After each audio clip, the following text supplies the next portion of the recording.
foundational principles. Similarly, what we're going to discuss are also some things that we need to really keep in mind. Now, if all of you are familiar with the mother's symbol, there are like 12 petals, right? So, mother talks about 12 values. So, out of those 12, there are 6 values that we're going to also touch upon along with as a part of the requisites. So, a little bit about the context of today's talk, that is life towards life beautiful. So, a lot of times, people talk about, when they talk about life, they kind of mention about life in a way that they discuss about the struggles, they discuss about life being very difficult, life being almost like a turmoil or upheaval kind of a thing. And a lot of focus, a lot of energy, consciously and unconsciously, we tend to put it towards analyzing a lot of negativities in our lives. So mother says when somebody is always thinking about life to be very ugly, to be very challenging, to be very difficult, it shows the poverty of mind. And if the same trouble one takes to look at how beautiful our life can be, then definitely it's worth the trouble, because that is something which is helping the individual to progress. So, and a lot of authors also, when they come up with stories about life or any, individuals they describe in characters, it's very easy to kind of write a story with a sad ending or with an ending that is not very uplifting. However, somebody who has to come up with a story throughout having that positivity, even the author himself needs to really be transformed and at a certain level, because he himself should believe that okay, a story having throughout a positive element of life and focusing more on rising than falling, I think that's something which the author is able to focus. Then the author himself, if the person is evolved and if the person is more genius himself, mother says, that he will be able to do it. So now let's start off with the requisites. The first requisite is faith in oneself. So very interestingly, this is like the first thing. A lot of people, question when they enter the path of spirituality. Like, why should we believe in God when why can't we just trust ourselves? Now here the mother is saying, yes, start with that. That's like the basic. But again, the question of, okay, now is it me that is doing everything? Now, once you think it is you, then what happens? Your egoism, your pride in the path of spirituality takes over. Now, definitely it is you, but what is in you? What is that it is guiding you? Now, that nothing but each of us have this divine element within ourselves. There's a divine spark that we all are born with. So that is something which is right there in our hearts, right inside of us, that is guiding us. So when we believe that we have enough power and strength to reach greater heights in our lives, that's the kind of attitude that we have to begin with. We all have that strength to achieve whatever the divine wills for us. Having that kind of certainty, surety in oneself. And sometimes, we might feel weak because of the circumstances, because of what we are going through in our lives. We might experience certain impurities, imperfections, and setbacks, and a lot of personal weaknesses we may encounter. Now, why are these there in my path? Is because these are necessary for us, almost like a stumble block. Once we overcome that is when we are kind of progressing in the path. And if we look at these as temporary and they will pass, and we are going to this is a journey that we have taken, and we are progressing, and we're sure that a power is guiding us, then I think even any kind of difficulties or weaknesses, it's relatively easier to kind of pass through these times and then overcome. And especially in integral yoga, Sri Aurobindo mentions that self-perfection is something that we practice in integral yoga.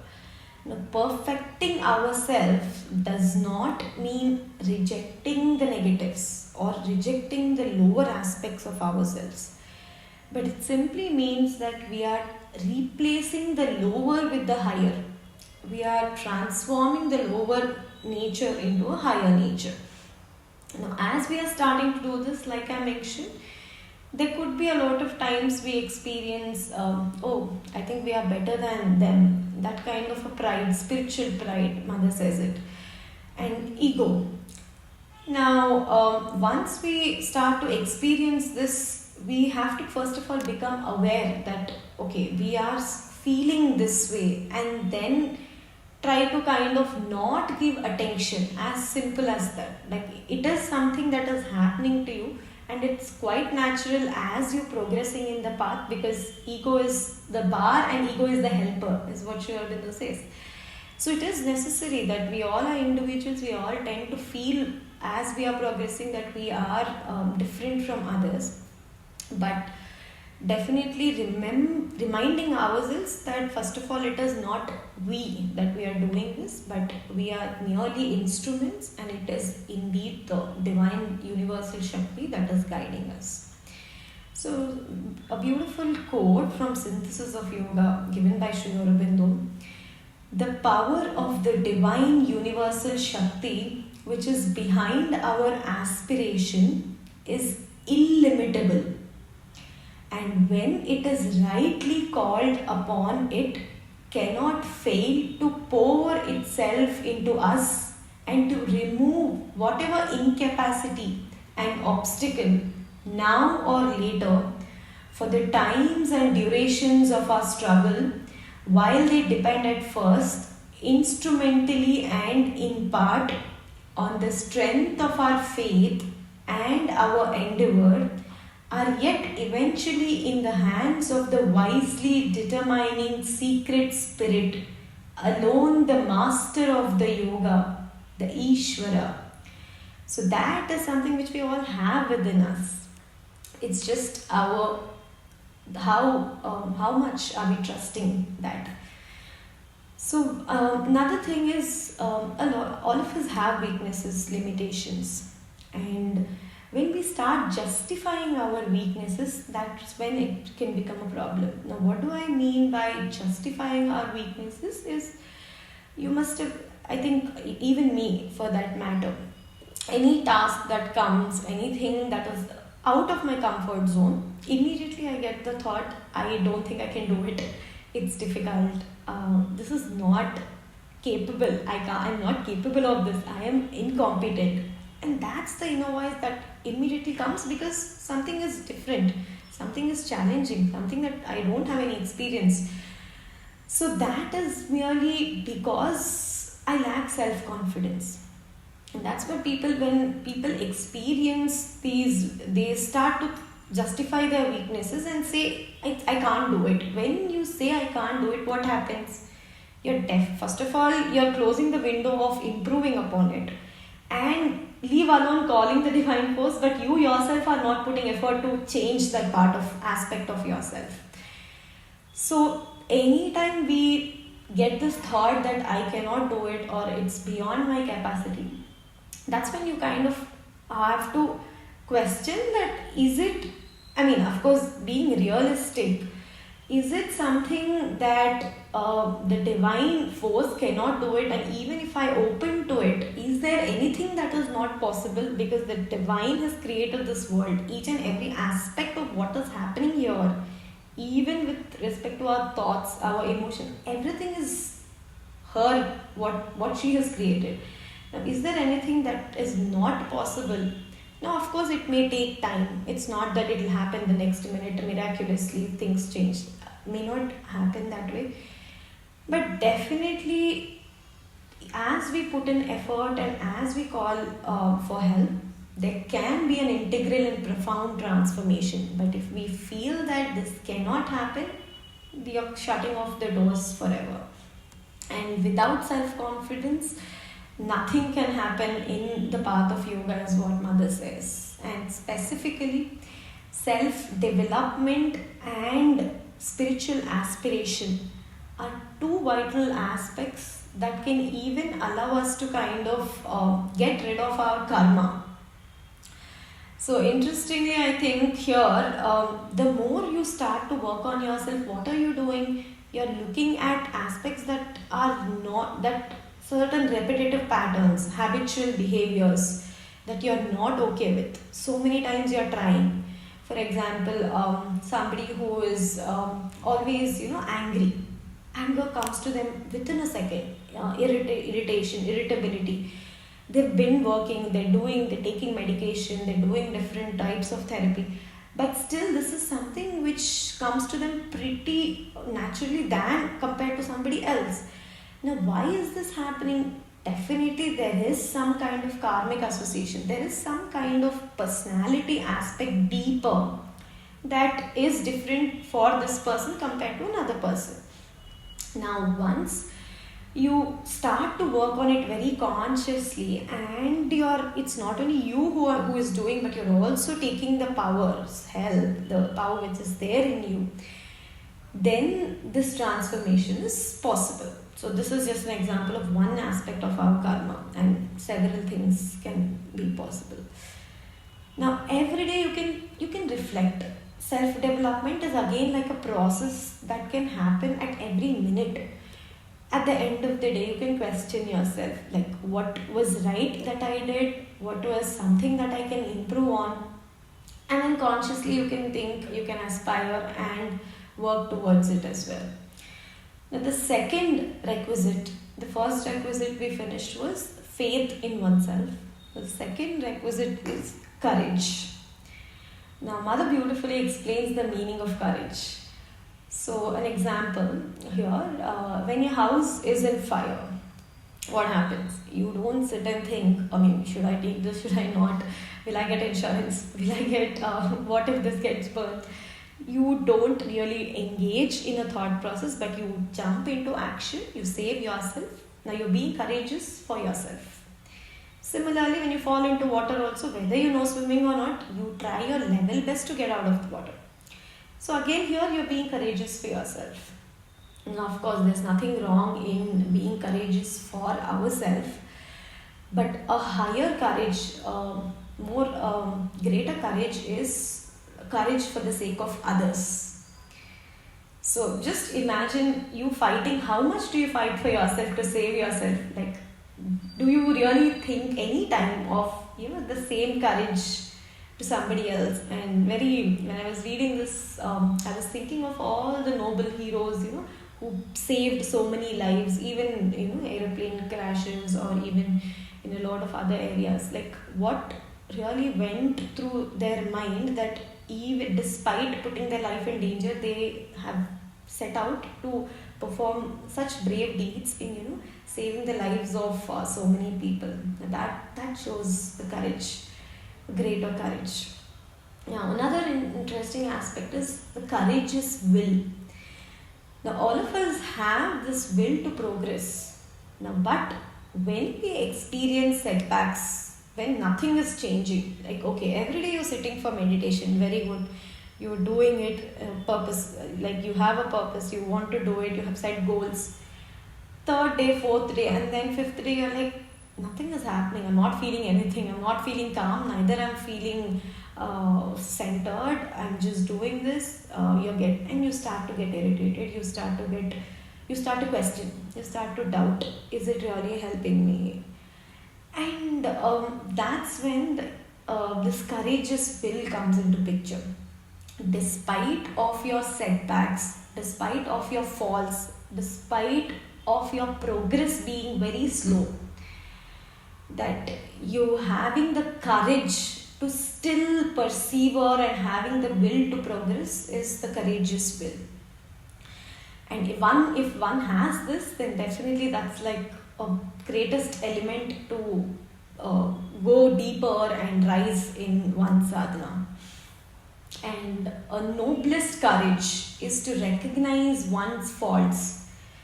So a lot of times when as a psychologist, like I come across, people don't want to talk about their negatives. They are very happy, and whenever something comes up, they kind of brush it up and they talk about everything else apart from what is it that they'd like to change or what is it that's affecting them. And in general, so there are a set of people who kind of talk a lot about what's good happening with them, but they don't want to talk about what is affecting them in deeper. So first of all, you need to have the courage to accept the first step. Even in psychology, as a therapist, we ask the client to say that start becoming aware of when is it that you're having a problem. That is the first step. So having that awareness towards what is my fault or what is my imperfection, what is it that I need to improve, that itself requires courage. Now, what is true courage? True courage is to be able to face everything in life, even setbacks, happiness, whatever comes in our life, without a shudder. Mother says, like without a vibration, even without movement, any kind of heart beating faster, without any emotion in any part of our being, just facing it with that kind of equanimity is courage. Is the true courage, is what Mother says. Facing everything with that constant consciousness of the divine, just observing, just going forward, just whatever happens, just being there. Now, of course, this is something that people develop after long hours of practice and after years of sadhana. And just an example here, I would say, I was preparing for this talk and I was reading about courage so beautifully, and I'm like all charged up that I need to start, the following whatever principles I am talking about. And then I took a Uber Moto, that is on a bike ride, from my house to the ashram. And I sat on it, and that person, the driver, was pretty erratic. Like he was going, he never realized that there's a brake to the bike. He's just racing. And I'm like, okay, I need to be courageous. Mother is going to take care. I'm going to ashram. I've taken the decision that I'm there sitting on the bike. I'm not even like getting out of it and getting out of the situation. I'm there in that situation. I'm like trying to be courageous because that's a scary situation. I'm praying and I'm like shivering and whatever I'm doing, I'm praying. But then, not able to have that kind of peace within, or having that kind of without a shudder, which I just spoke about. So very interesting. I was able to observe myself. Yeah, I'm talking about it, but practicing this really requires that kind of a state where you are at peace. Another example that comes to my mind is when I gave my first talk. I was extremely nervous. I've given a lot of, I've taken a lot of classes and public speech, all that has been there, but being here, talking in front of the Mother and Sri Aurobindo about what they have said, I can't talk about my own kind of knowledge, but it is their knowledge that I have to transmit and being an instrument. So when I came, and then what I did was I prepared whatever I could to the best of my ability. And then just came here and then sat in meditation for half an hour. Just whatever I've done, and then very miraculously after that half an hour, there was just that nervousness which I had, that anxiety, that kind of uncomfortable feeling completely vanished.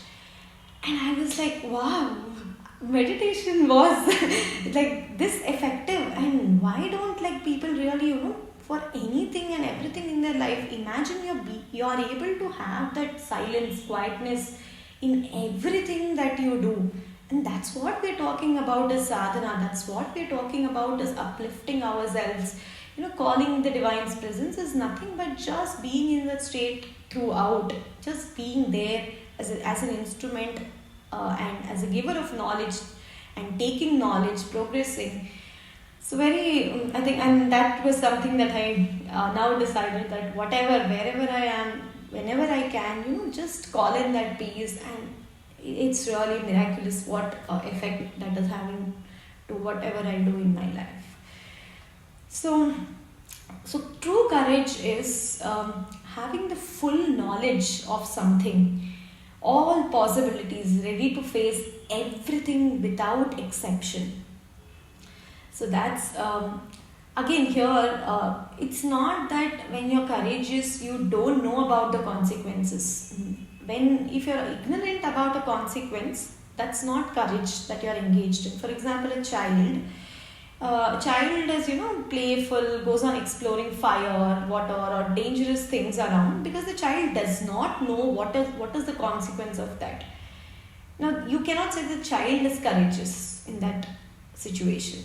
So when you are aware of what is it that's going to happen, and despite of that having that kind of equanimity, is true courage.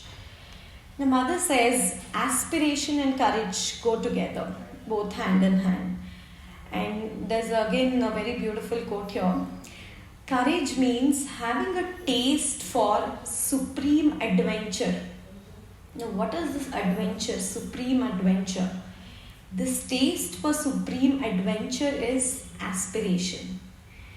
An aspiration which takes hold of you completely and flings you without calculation and without reserve and without a possibility of withdrawal into the great adventure of the divine discovery, the great adventure of the divine meeting, the yet greater adventure of the divine realization.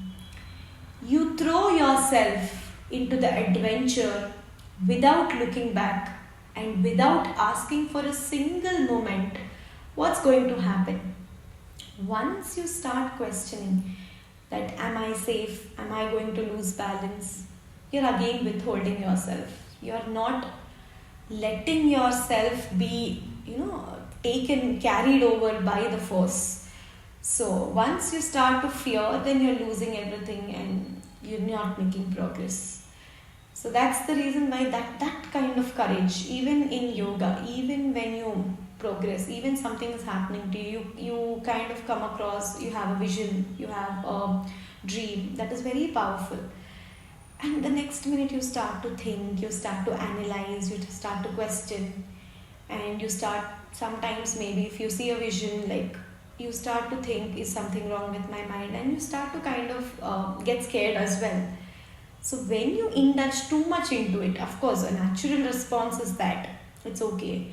But as you're kind of saying, it's okay, I've got this vision, I've got this kind of an experience, and you help me understand what it is, as you're offering it and then progressing, and then allow me to do whatever I'm supposed to do after, and then moving on. That's the kind of an attitude, that's the courage here we're talking about. And courage and love are the two important things that can keep our soul alive again. So we know that love definitely is important, but having the courage also, to feel that love is also extremely important. So the next requisite is perseverance. Now, again, Mother talks about, gives again very interesting example of perseverance. Now, there is a busy man and you have gone to meet that person. So what happens, you go there first time and the person is very busy, you wait for hours together, you're not able to meet that person, and the day is done, you come back, then again you go to meet that person the next time. Next time the person is sick and the person, you're not able to meet that person, you come back. Again, the third time you go to meet that person, the person is out of station, not available, you come back. So the next time also, like this shows every time you going and meeting that person, what is the attitude that you are having? Are you able to go with an attitude without giving up to achieve the goal that you wanted to achieve? and how perseverant are you, and how here the mother uses the phrase active patience is perseverance. So it's not merely just being patient, yes, but being patient for a consistent period of time, for a longer duration, is perseverance. And another example is Columbus, when he found United States of America. Like he had to sail from Spain, and as he was sailing, like of course there were many delays, there were many setbacks, and his companions complained about a lot of things, and they were questioning, they were doubtful, what is it that he is up to. And he was very patient, and he was very perseverant for a longer period of time, till he kind of found the new land, that is the USA at that point in time. So that shows that despite whatever is going on, how strong is your will, how patient are you to achieve your goal, is perseverance. And specifically in yoga, so you must have heard, like some people, they start with a path, they take up a path, okay, I want to do integral yoga, I want to explore, and they begin this. And then suddenly they're like, okay, I don't think this is working for me. Some people exploring. And then they jump on to something else. They take up art of living, and then they take up Isha Foundation, Isha Yoga. Several things. Now what is it, first of all, they want? They are not clear with it. And are they being perseverant in what is it that they want? That is the important question. So because once you feel like, okay, you're not progressing, so that does not mean you stop your progress. So it's very important to keep persevering till you reach your goal. So we should not be disappointed, depressed, discouraged. Even when somebody has a realization, for example, and you're just having a glimpse of a realization, it's not complete, it's partial, and you're very agitated that this is not, I just had like partial or immature, premature realization, and I think I have made a mistake. You start to question yourself. Now one thing is, okay, good if you think you made a mistake, and if you take that mistake as one of the ways to overcome it and to become more perfect, it's okay if that is the attitude. But if you think that, okay, I'm not progressing, that's when you're making a mistake. Or at that point in time, what you have to do is you have to think of this as a stepping stone, and as, okay, maybe I am not ready at this point in time to have the complete truth.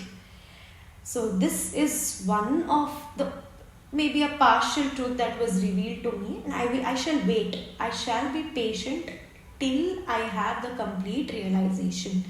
So that's the perseverance that we're talking about in the sadhana which people experience. Now, when people want to change, when a lot of people, when we start to work on our imperfections and our limitations, we question again, like we are trying so much but nothing is changing.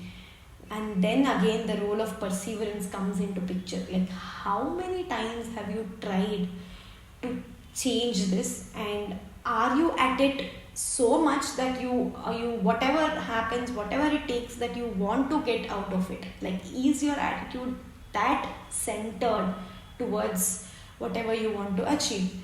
So when one wants to change something of the material life, mother says, whether the character or the functioning of the organs or habits, one must have an unfaltering perseverance. Be ready to begin again 100 times with the same intensity, just as one has started the first time, as though one had not done it before. So that should be the amount of effort that we have to make in order to change some of the aspects that we have, and not complain that we are not, making any change. So this was something which was, when I was reading, very striking for me. And a lot of times we are trying, we want to start a habit, maybe even as small as, waking up in the morning and doing a half an hour meditation. Now, how many times have you tried to do it? Like, you must have tried for 5 times and 10 times, and you're like, this is not happening, this is not going to happen with me, let me try to do something else. So, at that point in time, if you are like, okay, today did not happen, now let me try another day.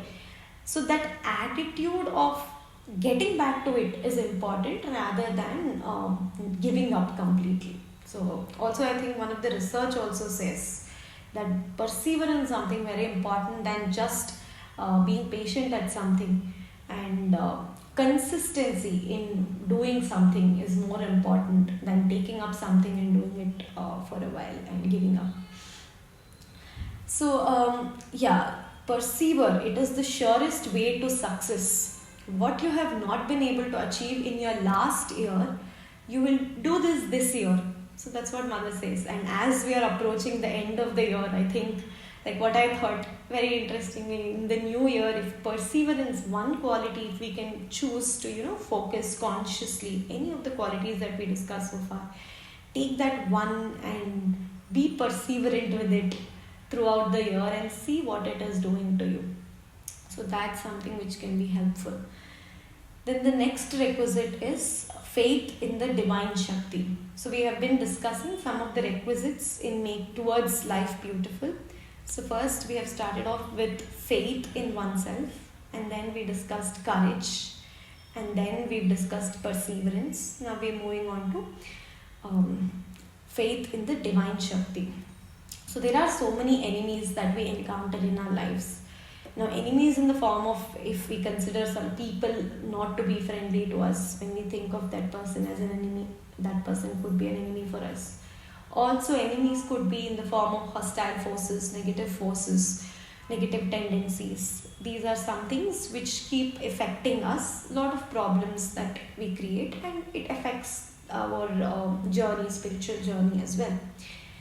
The mother says, when you encounter these enemies, all you have to do is just laugh at your enemies.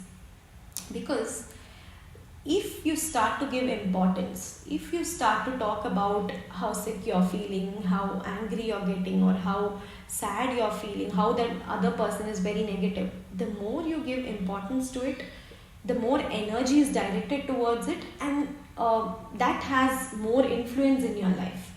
But the lesser attention you give to it and you laugh it out as if it's something there but it cannot influence you and it is powerless, then the effect, you first of all, these forces lose strength to affect you or influence you in the vital world as well.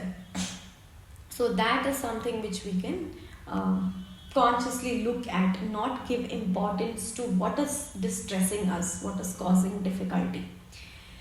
So another thing you must have heard, all is well, that kind of a phrase, and in Three Idiots movie also, they have emphasized so much, everything is all right. Similarly, mother also says, in our life, everything is arranged in such a way, whatever happens, difficulty or something happy moment, everything is there to teach us. Beyond mind, faith in the divine grace. At the end of the day, it's there because our faith in the divine grace improves and we have the strength to overcome all these weaknesses and find peace and joy towards the end. Now, Sri Aurobindo says, the faith in the divine Shakti must be always at the back of our strength, and when she becomes manifest, it must be or grow implicit and complete. There is nothing that is impossible to her. All knowledge, all strengths, all triumph and victory, all skill and works are in her hands, and they are full of the treasures of the spirit and of all perfections and siddhis. So we should just be instruments of their force, so that whatever we experience, any miracle, we just go through it as we are having any kind of small experiences. Now, Sri Aurobindo here explains the difference between faith and belief. Now, belief is when a person accepts something only intellectually. That becomes a belief. Whereas faith is one step deeper. When you're radically accepting everything, a dynamic entire acceptance and entire belief towards something, then that becomes faith. So the next requisite we're moving on is humility. Now, Mother here says a lot of times the word humility is misunderstood by many people. We all think we have been very modest. We are having humility in many situations, but actually the true humility is towards the divine. And when a lot of times we experience something called vanity. Vanity is more excessive pride within ourselves. Now again, it need not be excessive state also. Something as simple as today you have done your sadhana, today you've done your meditation, today you've done your reading, whatever, or you've thought about, okay, it is not me, it is she, it is he that is guiding us. You have been thinking like this, and the next minute you get a thought like, okay, I have done this well. That is vanity. That kind of acknowledgement that you did what is right. So that is definitely again not humility. It's not I who have done it, it is the divine. You keep thinking like that, and in the end you're so satisfied with yourself for simply having that thought. That itself is not humility, is what Mother says. True humility is humility before the divine. Now when we feel that we are completely powerless, we are nothing in front of the divine, we cannot do anything without the divine, that kind of feeling, being that just that very minute kind of being there, but in front of the enormous power, that experience is humility. So a sadhak asks the Mother, when we make an effort, there's something in us which becomes very self-satisfied and boastful and contented that spoils everything. How should we get rid of this? Then Mother says, first we have to start observing ourselves, and we of course indulge in judging ourselves. And once we start judging ourselves, we start to kind of again experience that self-satisfaction. So the more we engage in this process, we are more centered towards ourselves. But when we are more spontaneous and more sincere in our approach, that's when we are somewhere making progress towards developing humility. And having this sincerity as a part of developing our aspiration, because that itself is very important. The more deeper your aspiration, I think the more you're developing your humility as well.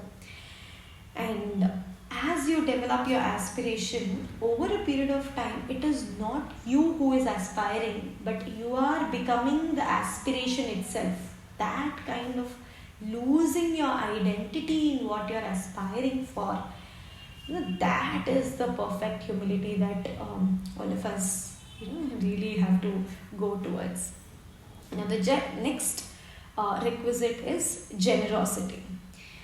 Now here generosity is again coming from nobleness and generosity. Both of these are very important aspects for the soul. Otherwise a person can be merely looked at like an insect in a dungeon, is what Sri Aurobindo says, because these two qualities are extremely important for the soul. And generosity is basically to find satisfaction in our own satisfaction, in the satisfaction of others. That becomes generosity. And nobleness is to refuse all our personal calculation. What is it that I am doing? Refusing all of that becomes nobleness. Generosity is when you are happy merely for somebody else, or when you are able to share what you have with somebody else. So here another very interesting aspect, Mahalakshmi. So when we want the descent of Mahalakshmi, that what kind of generosity that one needs to have, because when there is no generosity, Mahalakshmi's advent does not happen. Now, what kind of generosity?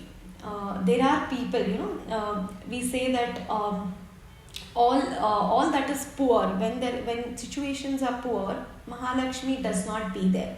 Now, what kind of poorness are we talking about in this situation? Now, this poorness is when there is no generosity, when there is no passion, when there is no inner richness, when somebody does not have these aspects in their life, how much ever rich that person can be materially, but he can never be happy. Only when one is ready to share what one has with somebody else, be happy by being with another person, that's when one can really experience the happiness of this generosity. Now, here Mother talks about two aspects: material generosity and spiritual and moral generosity. Now, material generosity, as it self-explanatory, where sharing whatever things that you have with people. You have some money, you donate some money, more of materialistic generosity. But moral generosity is simply just to feel happy for somebody else. That is moral generosity. So when you look at a child, how the child is just playing, just experiencing the joy in how the child is a flower in a garden, observing that, just a bird singing, just being in that state, experiencing that state of joy is itself the moral generosity, is what Mother says. And there is a difference between how we look at a person being generous from a moralistic perspective and a spiritual perspective. So from a moralistic perspective, just let us take an example of two people. One is who is generous. That person is giving, sharing so much whatever the person has. And the other one is avaricious person, who is more of just keeping everything for himself, collects everything and for himself. From a moralistic point of view, it's very clear.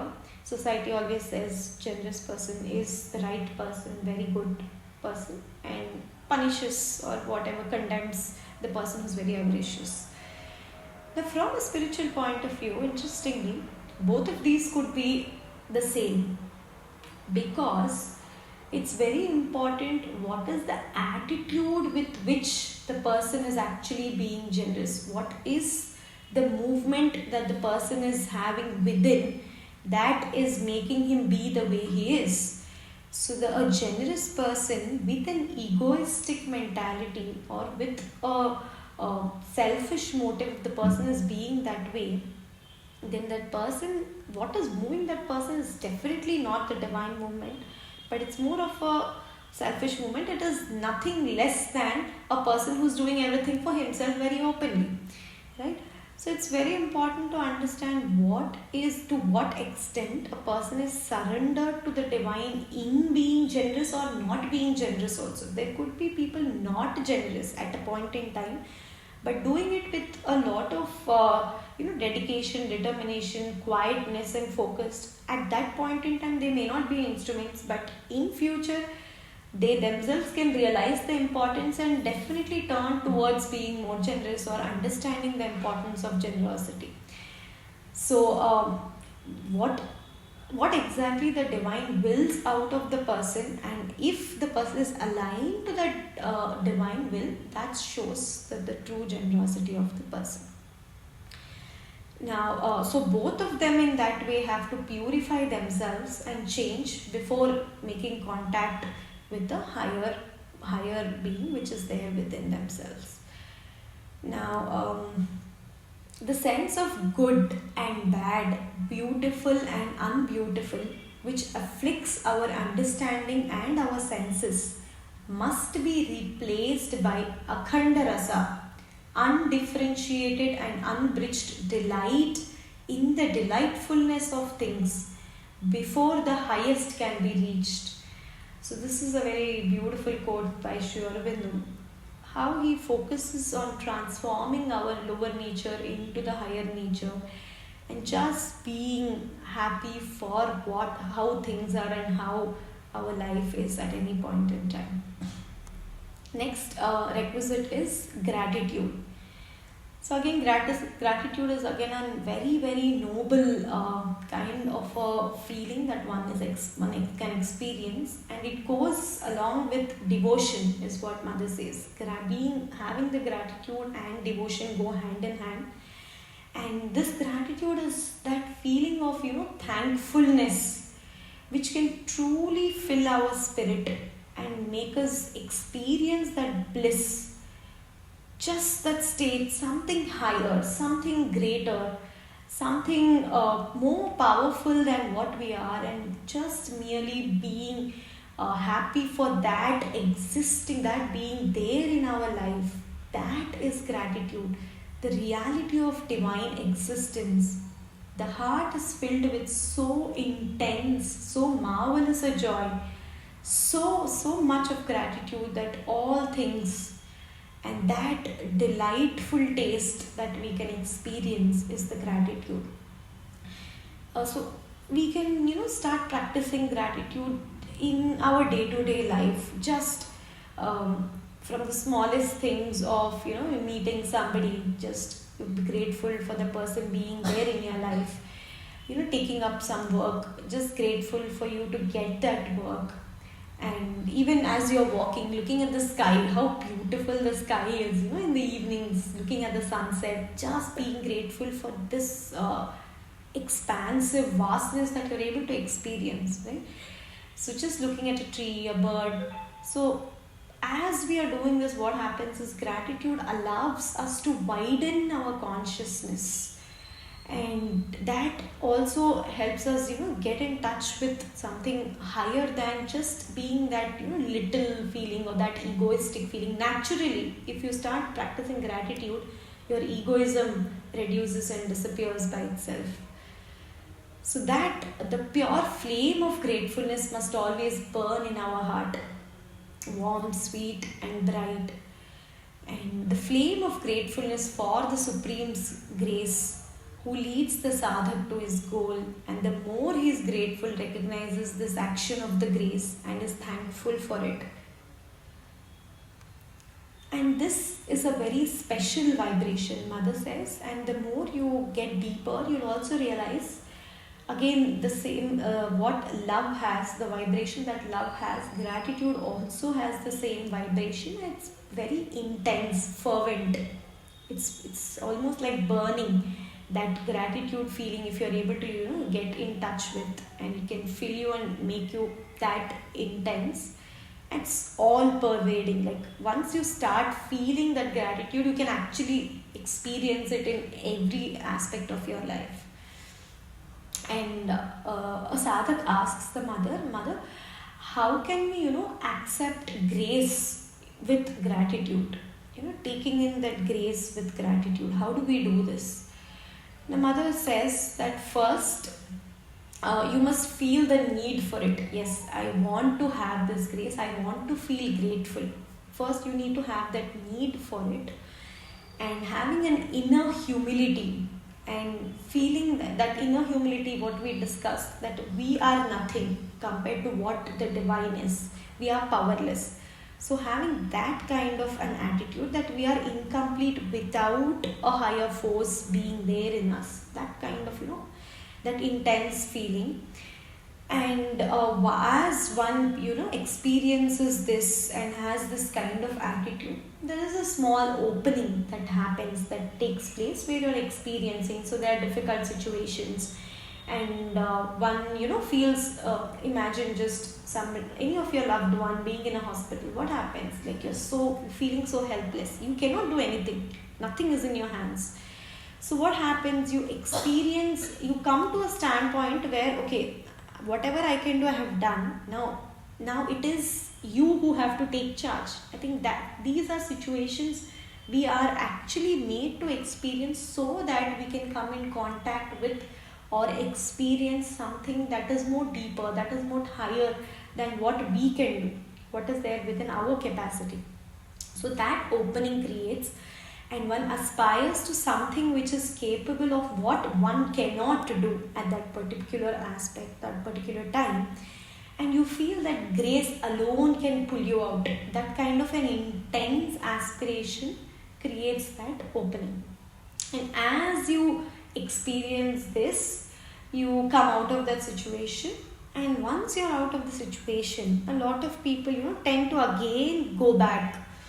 Again think that, okay, because of this, what I did, because of what I did that time, that's the reason why probably I came out of the situation. They immediately tend to forget what exactly has helped them to come out of that situation.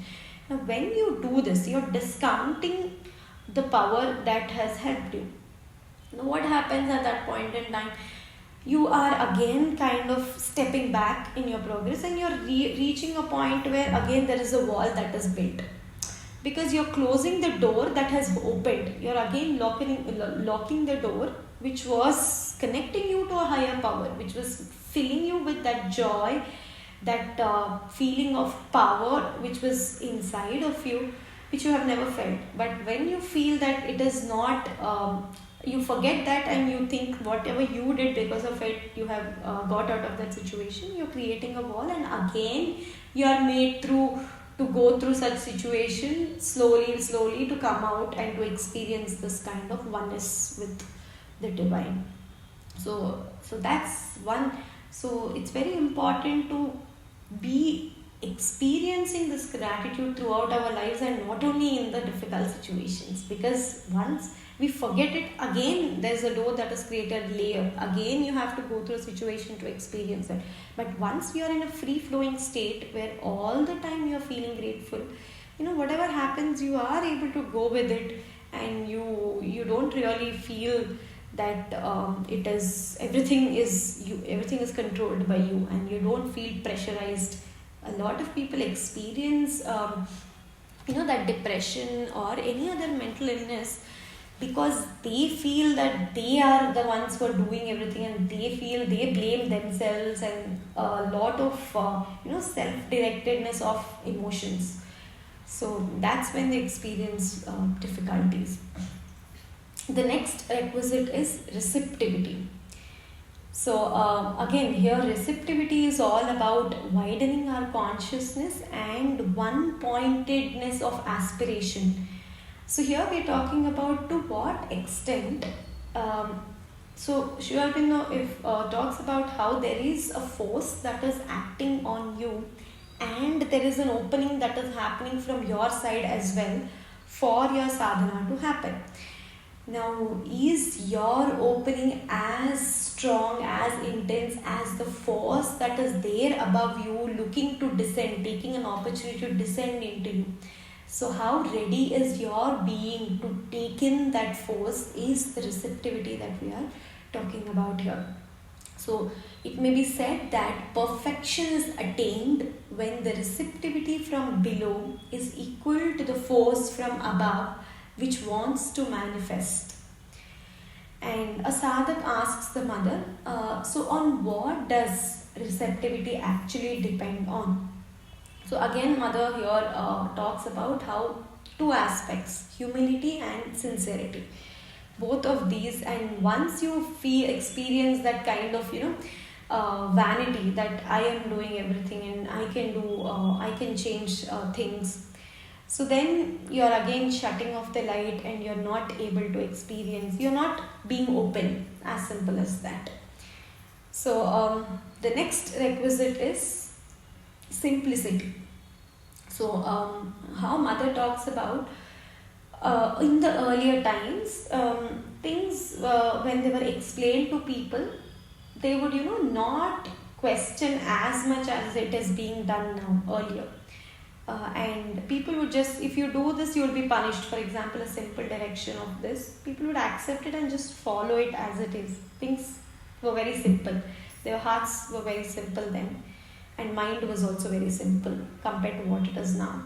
But now we have come to a stage where our mind is questioning a lot of things. Our mind is playing out a lot of ideas, and there's a lot of deception that is happening. And in fact, people are engaging in so many activities which are also self-deceiving in themselves. Lot of confusion, lot of artificial aspects, masks, hypocrisy, pretension, duplicity, lot of things happening.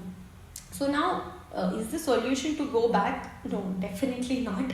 because we are progressing. Of course, we cannot go back. And earlier, the connection people had with nature also was very beautiful, and they were so much in harmony with nature. That was something very beautiful and simple at that point in time.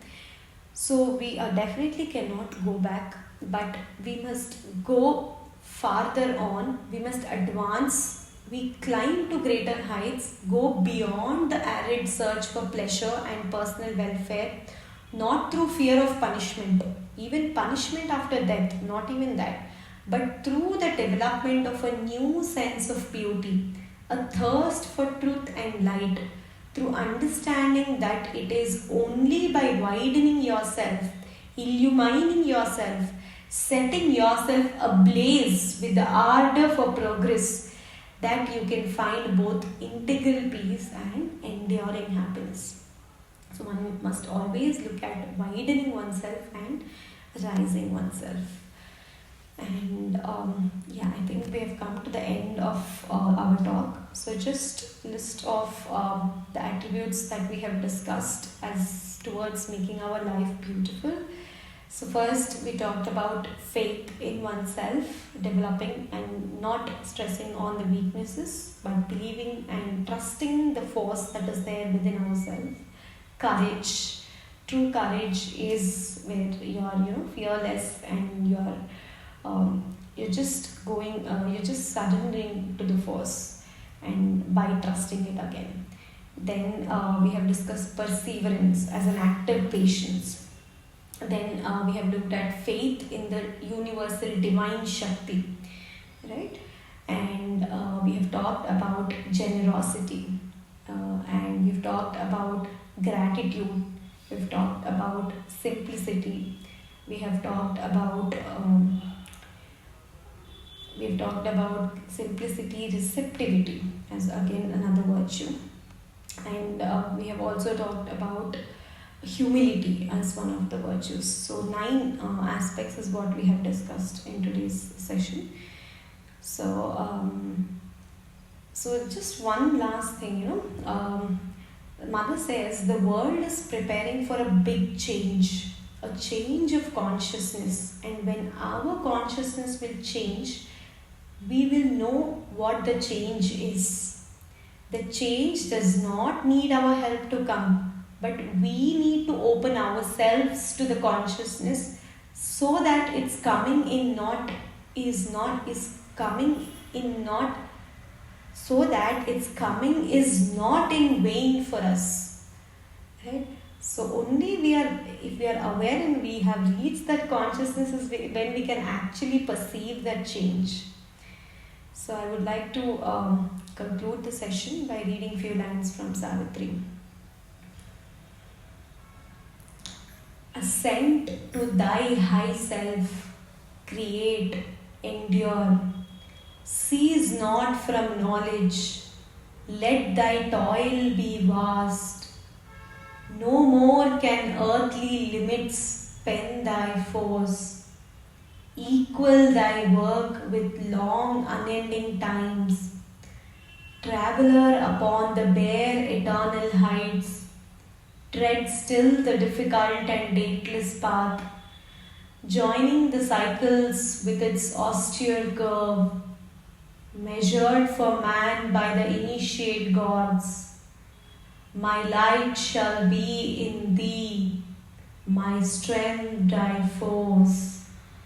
Let not the impatient titan drive thy heart. Ask not the imperfect fruit, the partial prize. Only one boon to greaten thy spirit demand. Only one joy to raise thy kind desire. Above blind fate and the antagonist powers, moveless there stands a high unchanging will. To its omnipotence leave thy work's result. All things shall change in God's transfiguring hour.